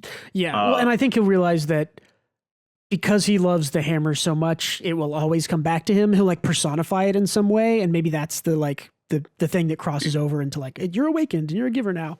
Like a Mjolnir thingy. Yeah, kind of. Yeah, that would make sense. Yeah. Cool. Anything else on 117? Nope. Let's very quickly go on. 118 oozing. Okay, didn't have to look at that page for long. Rio is back. That was also her on the first page, taking a shower, which is why we skipped that page quickly. And yeah, so we have more of Semu doing, there's too many things to do, lots of stuff going on. I like that she's like, I'm overwhelmed. I was like, excuse me, I lost my cool for a minute. Like, give me a minute to take some supplements. And she like looks at the dirty magazines that she had gotten earlier. It's like, so dirty magazines were health supplements. Oh gosh, too many names. Gris is here and is like, hey, like I can't speak for Rio or Mildreda, but I'm not hurt. I'm not busy. You can call me anytime. He's like, all right, I have a job for you. Yeah, Mildreda says like, if things are swamped here, I bet South Branch is too. It's like, I'll take the twins. We'll head out tomorrow. I only brought them here to keep an eye on this guy. He's like, you're a lifesaver. I'm not a big shipper, but I immediately ship Gris and Mildreda. That's the relationship I need to see come to fruition above all others. Oh yeah. I think they're a good fit. Yeah. Of Gris trying to be a big man all the time. Mildreda just being like, no, boy, sit down. Yeah. I think it's like Gris running into the feeling that he's not the only responsible one in the room anymore. Yeah, for sure. Cause he is one of the only responsible people in the Cleaners, realistically. It's funny because Mildreda said like in that chapter is like, so there are no straight men here, huh? Or good like point. A comedy straight man. Yes, good point. Gris is the straight man. She found him. Gris is the straight man. Yeah, that's exactly. Excellent. Yeah, I endorse the ship even more now. We do have Fu and he talking here of like, like I heard the Cleaners were really well guarded, but we just slipped in. It's like, do you think that means they trust us? And isn't Cleaners HQ protected by magic that like you can't go in if you? No, that's the city. The city means you can't go in if you have bad thoughts, right? Or like. Bad intentions there. Intent. Yeah, the Paint City. Yeah. So not this. So yeah. But he did make it into the Paint City, so I think he's a good guy. He's a good kid, I think. Yeah. Yeah, and it's like, I've been told to take you to the boss as soon as you get here. I'll look over you after that. Yeah, this is the other time we see the twins. It's like, she's taking you in. The twins like salute. They're so funny. I don't know what they are. They're just little tiny critters. Yeah, I don't know. One of them is like has like a bug face, and this guy has like a bone face, but has like bug legs. Yeah. I don't know. They're strange. Yeah, and like a dinosaur tail. I don't know. I don't know. They're very strange. I want to see more of them. They're cute though. They're wearing like tiny little clothes and stuff, and they have pocket watches for belts. Oh, I didn't even notice that. Yeah, they're wearing not pocket watches, but wristwatches, right? Or wristwatches. Yeah, you're right. Yeah. That's hilarious. Yeah. It's just like, again, Urana is just like master character designer. We've seen these guys twice and we're like, I fucking love these guys. I love those little guys. Yeah. Rio asks about Rudo. She's like, did you need to talk to him? He's like, no, not exactly need. And we get a flashback to like, Rudo wouldn't let me leave. He said I need to apologize to you. So I think that she clearly has I thought it would be nice to see him. This was like a romantic vibe, right? For sure. I don't think it's going to be super present, but I do think we're supposed to get a romantic vibe from the interactions that Rio and Rudo have had. So I didn't get it until just now. Really? For me, it was more brother and sister. Like, okay. Because I don't think Rio felt any affection, like romantic interest towards Rudo until this moment.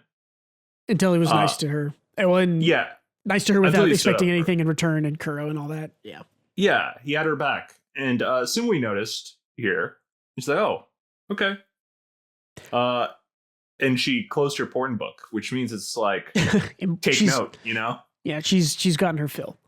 Yeah. I will say that I feel like I noticed it. There was a chapter early on, maybe in volume 2 or 3, where Rio goes into Rudo's room and they kind of have a little conversation. I detected a little bit of it there, but that was more of like author intention than character intention, I guess, of like, oh, okay.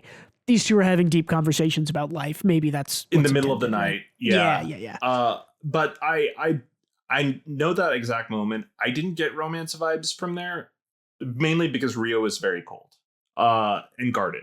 But this is like, she's like a little bit blushing and I don't know. I'm detecting it here. For sure. I don't know if this goes anywhere given what happens later in this chapter though.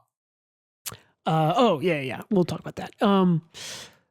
Yeah, we just like, what's wrong, Sammy? He was like, nothing. So yeah, mess hall, Rio's room. Rio goes looking. She just like goes into the guy's restroom or whatever. The guy's like, what? I'm trying to see if there's anybody in the mess hall that we recognize. Not really. Yeah, and Rudo is talking to Amo, this flower is called a tulip. Teehee, Rudo gave me a tulip. What, you got a problem with it? He's like, no, I love it. And this is like an empty, like, I'm dying inside. My crush is talking to another girl. This is like the most my crush is talking to another girl face I've ever seen. Hey, you know what? At least she speedran like Heartbreak. Yeah. At least it happened within the span of like a couple one days. car ride. Yeah, a car. Yeah, wake up, talk to Kuro, car ride. Yeah, so she comes in. She's like, "Never mind me. You have work to do. If you don't hurry, Samu's gonna pass out." It's like, "Go on." It's like, "Have a good time." And then he waves, and then Amo's here, and then there's a little bit of a thing here. Such a fake. What do you think? She's gonna cut her hair. Yeah, for sure. It's been mentioned at least once, I think more than once, that the scissors are not for fighting. Not for fighting people. Yeah, that's what the gun is for. Yeah, Rio does not use her scissors to fight people. Rio uses her scissors to fight trash beasts. She has her scissors out. This is absolutely, I think she's going to give her a haircut. We do not get in this volume. I absolutely think that's what's going to happen. So yeah. Totally. But Urana wants to put us on our toes and do a little fake out with their eyes. Yeah, I will say, when this chapter came out specifically, I went to go look at the Reddit comments, and oh man, they were all over the place of like, I can't believe, is Rio gonna, like, what's gonna happen? And I was like, anyone who believes that Rio is gonna hurt Amo, I think is out of their mind. I just can't imagine. I can't imagine. I think we just have our finger on the pulse a little bit better because we've read a lot, and I think a lot done of deep discussions on it. I think too. Yeah, and I think a lot of people, this is like one of their earlier. Like, I don't know, if I was 15, I would have probably thought Rio was going to fucking kill Amo. Right? Yeah. Well, and it's clearly the intention of the author to do this fake out of like, ooh, Yeah, exactly. Tension is rising because, we see that Rio likes Rudo, and then Rudo is talking to Amo, and then she has her weapon out. What's going to happen? It's a nice little fake out. I'm looking forward to the wholesome moment where the girls get along, though. It's fun, but yeah, I for sure think that this is going to be hairstyled and cut. So yeah, we get Follow again, kind of recovering from being turned away by Rudo in the last chapter. And he says acting like this isn't going to help anything after he has this after he throws a backpack on the ground. And I'm like, throws a fit. Follow's just a good dude, man, and he has a good head on his shoulders. Yeah. He realizes that he's making a mistake here. He goes into Rudo's room and kind of sees the to-do list, the what's it called? The puppet festival? Yeah, the doll festival. He sees all it. And it's like, Chris calls Follow. It's like, I just had a thing to do. He's like, what's wrong? You sound unusually grumpy. It's like, anyway, we have an emergency drop. We're heading out now. Follow. And I think that this is a really interesting reveal here at the end of this chapter to show that, like, Rudo's room is just full of garbage. Like, like this is not a normal, like, it's kind of hidden from us when we see Rudo at the start of last chapter, where the camera is like in front of the garbage and looking up at Rudo. So you're like, oh, he's got a normal clean room. And then Follows in here. He's like, wait a minute. It's literally full of things that Rudo refuses to give away. I think an episode of Hoarders for sure. Yeah. And I think this helps Follow realize hopefully a little bit more of like, oh, Rudo has trouble getting rid of stuff for very specific Rudo reasons. I'm curious as to what Follow actually knows here, or what he got out of this. What he got out of seeing the quest board, the trash. Like, because we, the audience, would be able to parse it, but we know Rudo. This could just seem like a maniac's room, too. Yeah, for sure. Like, if I didn't know, if I was in Follow's shoes, I'd be like, Jesus, this guy is nuts. Like, yes. I wouldn't get it. It would be like someone watching specifically this episode and not understanding why two guys are going to talk for an hour and 45 minutes about one volume of manga so deeply. It's like, there's a lot going on. But yeah, I think if nothing else, this will maybe bring Follow into the kind of know on some stuff, because, maybe he can't make the connections now, but if he remembers what's on Rudo's wall and then sees something later, he might be brought in to like, oh, I remember all this, so I know more. But who knows? I think he didn't fully register what he saw here because of how the next chapter goes. But yeah, still we'll talk about it then. Still some issues. Cool. So we start the next chapter with them going out Black on a balls. quest, 10 days to Dollfest, and some goofs in this chapter. Black balls, floating black balls, and they came right into our mouths. And this is like my favorite side character design of all time. Just, it's great. This old man yelling about how black balls came into their mouths. Yeah. And again, it's like, we managed to spit them out somehow, then we escaped the village and now we're here. He's like, okay, I got it. It's like, we're here now. You can leave it to us cleaners, Mr. Old Fart. And then Gris comes in and hits him. It's like, don't call our client an old fart. And you can't just say got it and be done with it. We don't know anything. You have to ask for details. It's like, I thought we got the details with the same who gave us the job. Chapter 119, first job. Yeah, I like this. It's very funny again that we know Rudo's a good boy, but yeah, he does not really understand how to interact with people, which I think makes for good goofs. And I like that there's like a little back and forth where Gris is like, these are victims, Rudo. You have to be better to them. And Tansy's like, oh, cut him some slack. You know, it's his first gig and he's just doing his best or whatever. Mm-hmm. And Gris is like, no, these are victims. What are you talking about? And all of the supporters are like, yeah, without Engine here, these people really go off the rails, huh? Yep. It's great. But yeah, a little bit of flashback. We see that, you know, Rudo's first mission, he's like made a promise to Kuris. I'll show him what I can do as a cleaner.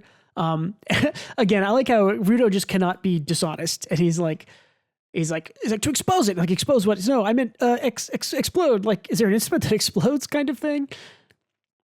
He's like, you're strong enough to do this. And yeah, this is where he tries to talk to the old man. He's like, please tell us more. Where he freaks out at this old man. Where are the trash beasts? How many of them are there? It's like, details, I need details. And we do get to see, I think, here a really good moment from Follow, who, though he might have misunderstood Rudo, he's clearly like a nice, friendly, good people person. Because he's like, look how nice and kind this anime boy looks here talking to the old guy. He is just a good person. He is just a good, friendly person. But it is very funny to watch, to look at the parallel between that last page and this page. Like, nice, cute anime boy versus unhinged maniac demon, screaming at sharp old man. teeth, eyes wild. Yeah, this is a goofy chapter. I liked it a lot, though. I was like, you're getting very good at client relations. I'm proud of you, Follow. And he's like, it's nothing. And he gets kind of sad because he's like, this is the kind of thing that supporters are for. Like, I'm not a cleaner, I'm a supporter.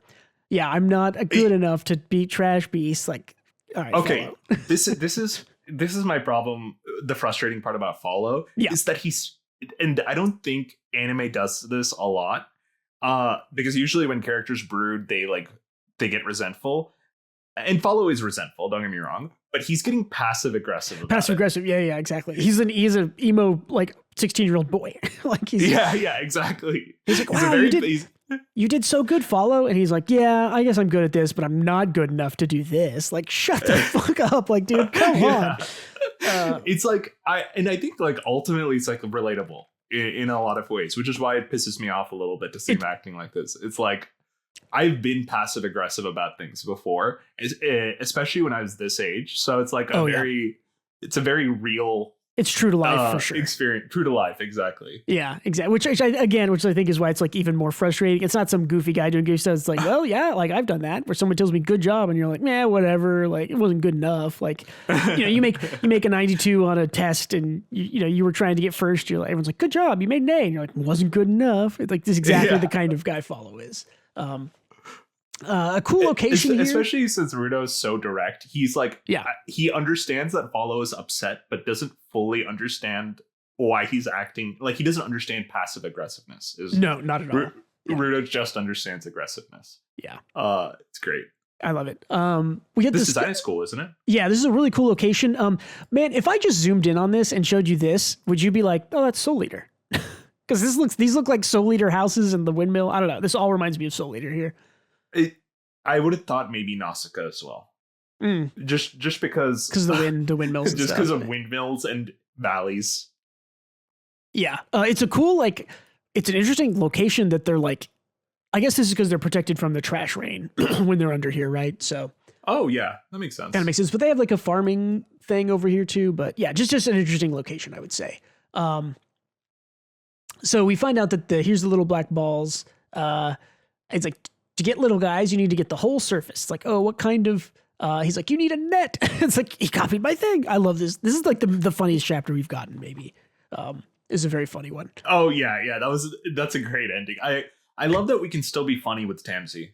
Yes. And I like that. It's like, I think it's good to know that while Tamsi is like a bad guy, he's not a threat to Rudo. I guess that's what it is. Like, there's not really tension that I feel like you can agree or disagree with me. I feel like I know that Tamsi isn't going to betray and try to kill Rudo on this mission. Like, he has other goals that we don't know, but he's not going to hurt Rudo, right? Like, probably not. Yeah, probably not. He's a threat to everyone, and he's like a malicious psychopath. Yeah. But also, I don't know. He's like, he's like less of a threat after the boss big dogged him like that. Also true. Yeah, he's trying to lay low. But yeah, I don't know. For some reason, like we've never really seen Tamsi. The only person that Tamsi really threatened was Amo, right?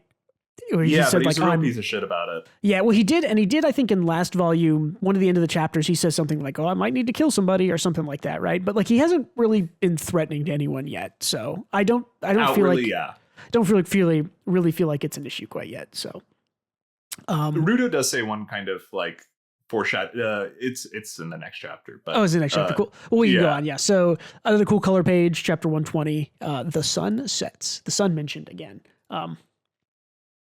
Again, we see Follow here using his hammer, which makes me think it's going to happen. It's like, oh no, these guys are made of dust. Like he hits one and it just kind of spreads apart. Rudo and Tamsi spread page going all out, using their wide catching things. Tamsi here kind of has a little bit of voiceover of like, even considering I'm holding back, it's impressive that Rudo can generate power equal to my Tokushin with just one use of his ability. And he says, what a waste. Yeah, he says this twice. Mm-hmm. Why? What do you know, Tamsi? What do you know, you motherfucker? I think this is more of, it's a waste that Rudo isn't on my side, whatever side that is. Or maybe the glove. He doesn't like that he has the gloves, like the power of the gloves. Maybe he wants that. Or maybe the power are like eating away at him or something. And he knows something about that. I don't know. Yeah, possibly. Yeah, lots of mysteries here. Yeah, we see like, oh, Rudo gets them all in his net and Tamsi cleans up the leftovers. Follows like, it would be more efficient since Rudo has higher mobility to have Tamsi attack first. Let Rudo get the stragglers. Blah, blah, blah. This is Rudo's first job. He has the power to charge ahead. He understands his role in the mission. Blah, blah, blah. He basically Follow is like in his mind being like, they're so good and I'm so bad. Even though he's also good. Like he's good at what he does. But he's like, oh, they're so good and I'm so bad. There's such a disparity between me and the cleaners. Like he is smart enough to understand like tactics better than Rudo, right? Like what would have been efficient? What would have been like the better play is letting Tamsi lead and Rudo catching the stragglers. Yeah.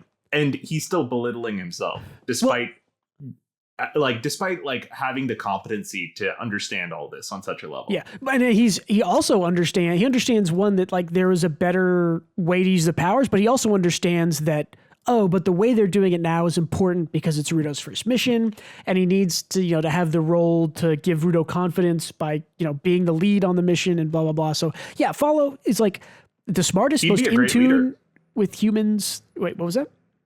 Oh, sorry. I say he'd be a great leader. He just has it. He's going to be a good giver when he awakens. I will call that shot now. He's going to be a good giver when he awakens. But yeah, I also like that Rudo is still dumb and taken by Tamsi of like, oh, Tamsi's awesome. He says, I think it's this page, is I don't have to worry about any attacks from behind. Wink, wink, maybe? Tamsi has my back, kind of a... Yeah, it's... I'll have your back, yep. It's a very... like words you say before you get stabbed in the back. Yeah, absolutely. Kind of. So now that you pointed this out, now I actually am worried for Tamsi stabbing Rudo. I'm now worried for Rudo in this arc. It's like, we killed them with our instruments, but they're back. Which means there's a main body somewhere. And Rudo goes looking for it and sees them kind of all go into this house. And there's a little flip and we get, a main body of the puffballs. We get a humanoid body created from a trash beast, which I think is something which you don't need to talk about a whole lot because you talked about it in the past, but I do think that we are going to see eventually in the future Vital Instruments or trash beasts becoming people or being people. I think that's just a thing that we're going to see. And this, I think, is just another step on the stepping stone to get there. Yeah. So I think you're completely right. It represents the village, like the farming type of village that they're in. Mm-hmm. But I think on a meta level, this is also a Three Little Pigs joke. Oh yeah, potentially. Like, because blow your house down. Yeah, Rudo even makes that joke. Is it? Oh. Yeah, here we go.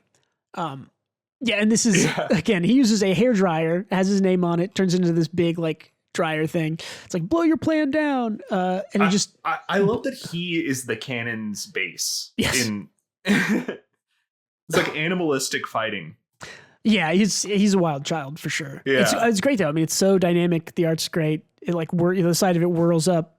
I also just like this little like circle. I don't know. This like it's just like a circular panel at the end to show like the power coming out. It's great. It's just, and blows him away, and he says like it's over.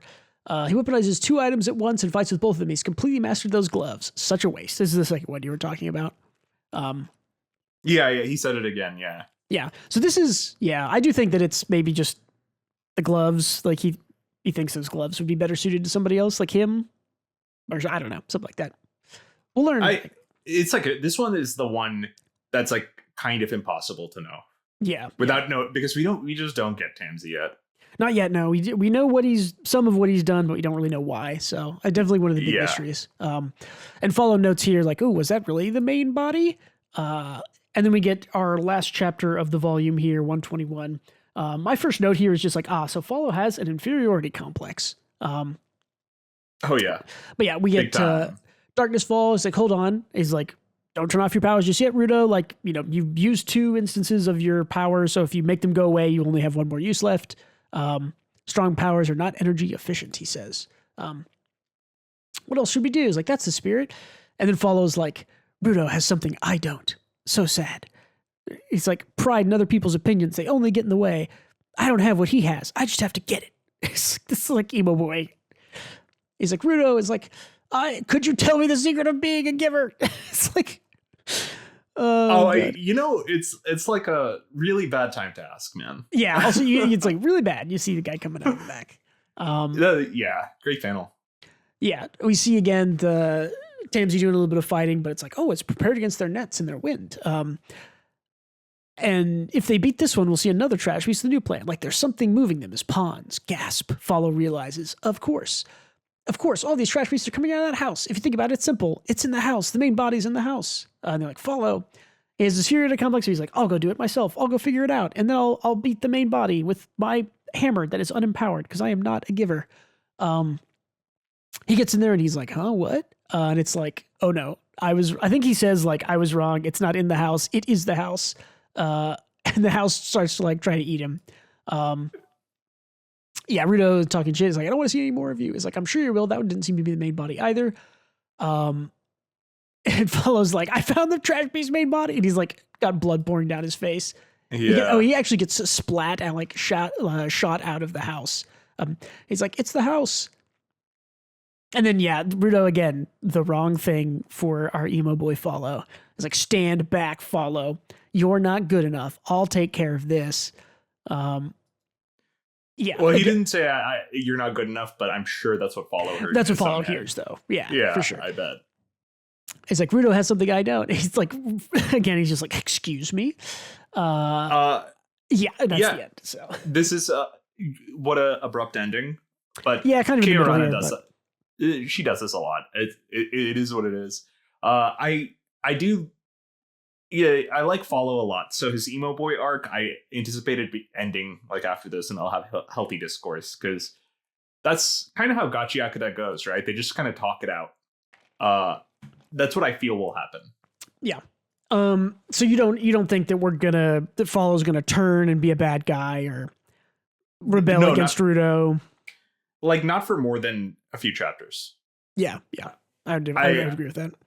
He's too level-headed and well-adjusted for him to do that. Because his first impulse in learning that it's like to set aside his pride and just to do the thing is to ask for help. Ask Rudo for help. It's like, how'd you do it, man? Yeah. I could use advice. It's like, that's He's just a nice guy. I don't see him going down a dark path. Yeah, he has basically everything going for him, except for he cannot like take a step outside and realize that he's really good at what he does at being a supporter, and that's okay. And also he really loves his hammer, and maybe keep loving the hammer and he'll be a giver. I don't know. I do think that someone will smack some sense into him and he'll realize how stupid he's been, and then he'll change. Like it'll be that probably, right? I think like earlier on in they were talking about like how Gris is like keeping everyone in line when Engine isn't around. It's like keeping the mission on the rails.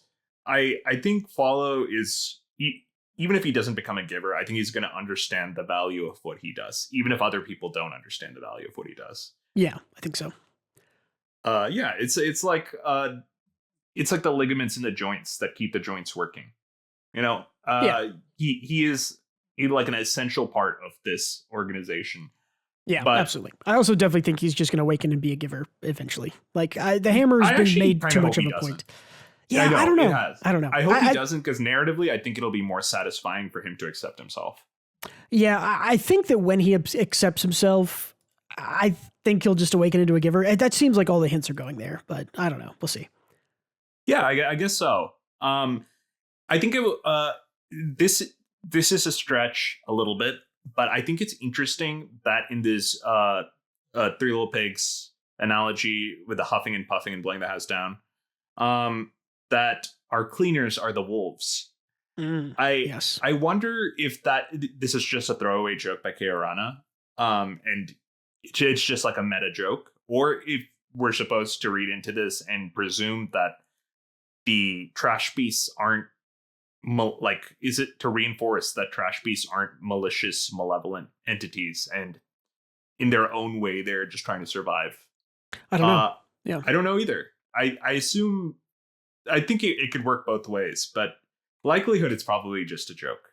Yeah, there's could definitely a middle ground, nuanced, somewhat section where if a trash beast is made from a discarded vital instrument, that instrument has feelings, and the different feelings in those could relate to, different, they might not all be bad if the feelings there aren't all bad, or if, I think it was said earlier that, they're like mad that they've been discarded or forgotten, and that's what makes the trash beast so like angry and vicious. So yeah, I mean, it's something like that. Like Rudo, I think this might be like an angle of Rudo could like talk to a trash beast and like realize that, hey, you weren't thrown away, I still value you, and maybe it just goes like, solves trash beast issues that way or something. I don't know.